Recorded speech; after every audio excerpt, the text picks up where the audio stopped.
We co-founded OpenGov with the crazy, courageous, naive vision that we could power more effective and accountable government. And we're building the all cloud, all integrated ERP for our nation's state and local governments. So we're opening up the back office, bringing efficiency, accountability, transparency to all these really complicated workflows that touch our daily lives. Explain to the audience who doesn't know, what is an ERP system? So OpenGov offers budgeting and planning software. Minneapolis is defunding its police department using our software. Tucson, Arizona, and Richmond, Virginia, and Suffolk County, New York. And think of that as ripping out the old Oracle Hyperion from government. We sell financial management systems. This is all the accounting and tracking of where all the money goes, all the assets, how they're recorded, right down to the paper clips. And then permitting, licensing, code enforcement, what we call our citizen services suite. So if you want to get a business... So ERP, just to be clear, is enterprise resource planning. Enterprise resource planning. Yes. And in government, it's all these transactions and transactional workflows that very few people think about, but they actually bang their heads against the wall, both in the government and as residents. So procurement and permitting and financials and budgeting. And then we put it all in our reporting and transparency platform. So that's it in a nutshell. And so explain to me and to the audience, what is the example that is most common when you go into a government agency? Are you going into cities, states, towns, the federal government? Who's the target here? And then what would be the first two or three things they would do when they turn on the software?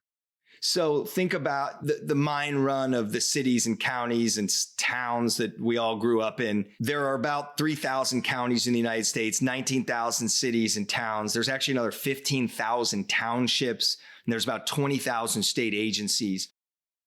Many are too small to pay serious money for high quality web-based software. And a few are so big, they just want to hire the Accentures and Deloittes of the world and custom build things. But everything below the New York cities and LA counties and everything above the little 3-horse towns in Wyoming, we can serve with this incredible SaaS platform.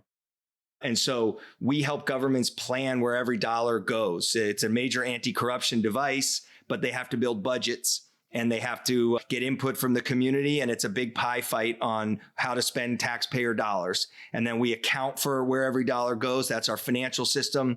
And then if you need a poodle shaving license or a marriage license or open a business or outdoor dining permits, or you want to renovate your house, all your contractor needs building and planning permits, and all that is run through OpenGov and our permitting and licensing and code enforcement suite. And then, which we call citizen services. And then we actually help governments do their procurement. So a whole range of suites, application suites to power more effective and accountable government. So the classic playbook in SaaS has been, at least for the last 2 decades, bottom-up SaaS, as David Sacks, my bestie, perfected and created with Yammer. People in the company would start using the product, and then eventually somebody in the IT department or management would say, oh, what is this Yammer thing?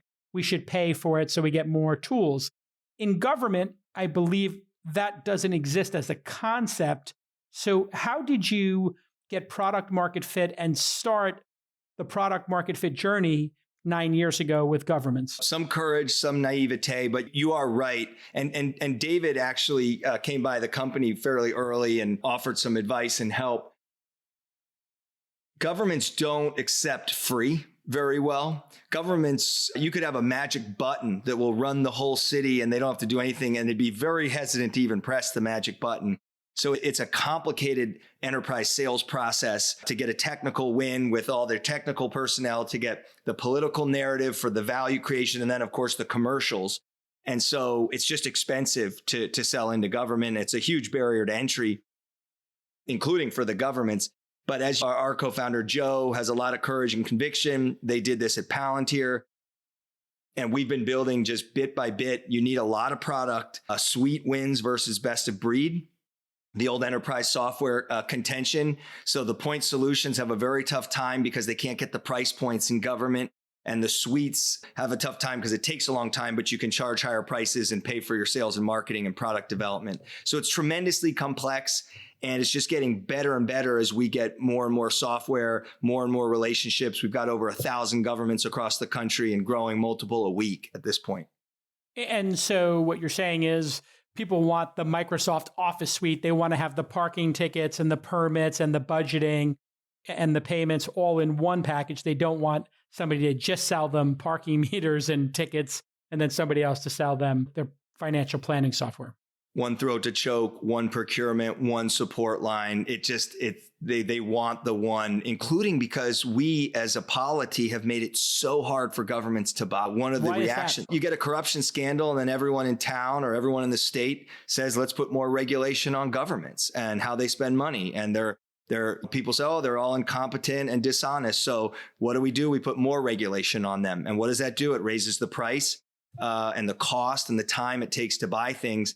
And we're running a company at OpenGov. I've got dozens, if not 100 plus SaaS subscriptions. Government has so much technology that it needs.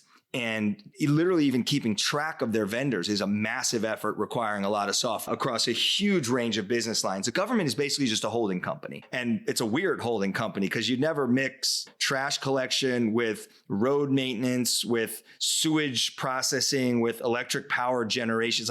This doesn't even make any sense from a company perspective, but that's what our nation's governments generally are, is general purpose holding companies with lots of different business lines with huge ranges of workflows and needs. Knowing what is the worst situation of inefficiency and red tape you've been presented with on this journey. And then I'll ask, what's the biggest win you've had, like in a very specific example? So both sides of the coin, the biggest train wreck and the biggest win. There's some spectacular and very sad, really, government failures. The city of Bell, California, the citizens were disengaged and the mayor and city council bilked hundreds of thousands and millions of dollars from a small, poor community outside of LA. A spectacular corruption scandal. We actually went into Bell afterward and brought them transparency software and helped them try to build trust. Even the city of Cupertino had a serious corruption scandal. A dishonest staff member turned out to have been stealing. They then brought in OpenGov budgeting and planning to clean up the whole budgeting process so that every dollar is accounted for, it's all tracked, and it's all open to the community. And it's been a huge success story in Cupertino, right in the heart of Silicon Valley. I could go on and on about both some of the sad and incompetent situations we've seen, but also just a lot of people working really hard, accountants, lawyers, public administrators, and managers across the country fighting every day for their communities. And it's actually a more positive story than most people think it is. There's a lot more competence, I would say, than most people realize going on in their local governments. So why do we perceive it as so incompetent then, knowing what you know? How much time and money do you spend integrating a bunch of different software products together at your company? Let me guess, way too much time. Odoo is here to help. Odoo is a suite of business apps that runs your entire company on one platform. They'll streamline your workflow by bringing all of that information together. Plus, Odoo's integrations eliminate repetitive tasks and data entry. If you only need 2 or 3 apps to optimize your workflow, that's all you pay for. Odoo won't stick you with the bill for apps you don't use. Odoo has an app for every business need.